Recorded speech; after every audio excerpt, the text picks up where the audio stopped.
Hello बच्चों, let's read the question and the question is genetic disorder hemophilia is characterized by excessive loss of blood. Which of the following statement is not true in relation to this disease? और options हैं हमारे पास A. It is an autosomal disease. B. It is an X-linked disease. C. Any of the factor 8th or 9th may be absent. D. It is a lethal disease. हम यहाँ पे बात कर रहे हैं about the disorder called haemophilia. तो haemophilia एक ऐसी डिजीज है जहां पर क्या होता है, एक एक्सेसिव लॉस ऑफ ब्लड होता है।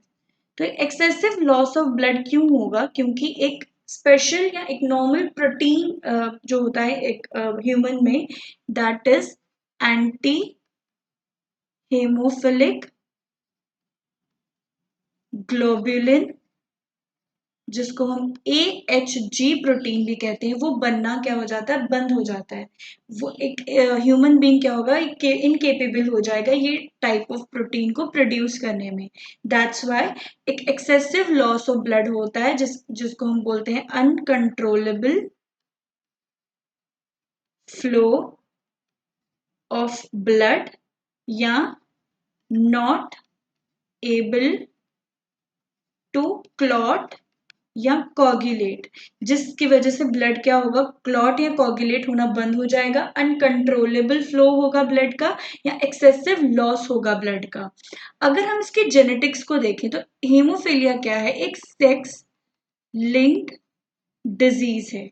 दैट मीन्स कि जो हीमोफीलिया डिजीज का जो जीन है वो किस में प्रेजेंट होगा, in the sex chromosome present होगा। Out of the 2 sex chromosomes ये एक्स लिंक्ड डिजीज है, ये जो जीन होगा ये एक्स क्रोमोसोम में प्रेजेंट होगा।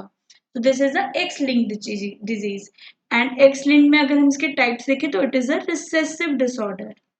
एक्स लिंक्ड रिसेसिव डिसऑर्डर है। दैट मीन्स कि जो नॉर्मल कैरियर फीमेल है ये किसको ट्रांसमिट करेगी डिजीज का, टू द मेल चाइल्ड, या अपने सन को ये ट्रांसमिट करेगी अपनी ये डिजीज।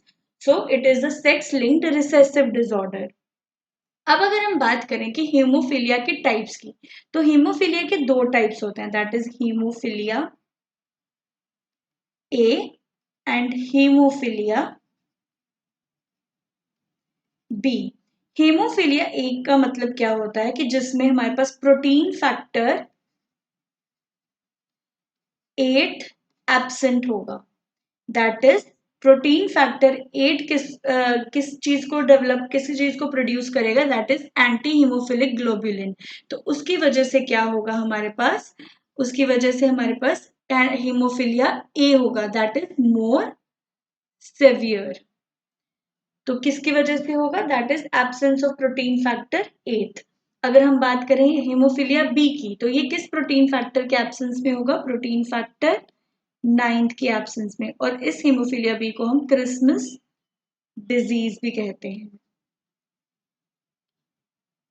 सो हेमोफीलिया की अगर हम बात करें तो haemophilia is X linked recessive disorder and it is caused by the absence of normal blood protein, that is anti haemophilic globulin protein, जो क्या करता है, जो अनकंट्रोलेबल या एक्सेसिव लॉस ऑफ ब्लड करता है, जिसकी वजह से क्या होता है, ब्लड जो होगा वो क्लॉट या कोगुलेट होना बंद हो जाएगा।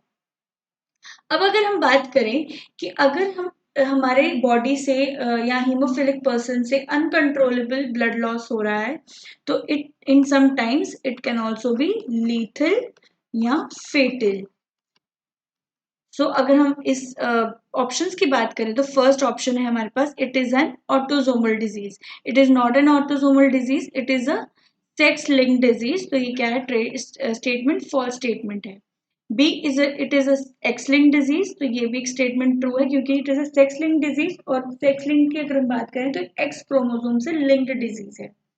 सी अगर हम बात करें, एनी ऑफ द फैक्टर 8 और 9 में बी एब्सेंट, तो फैक्टर 8 एब्सेंट होने की वजह से हीमोफीलिया ए होता है, 9 की वजह से बी होता है। So this is also a correct statement, it is a lethal disease.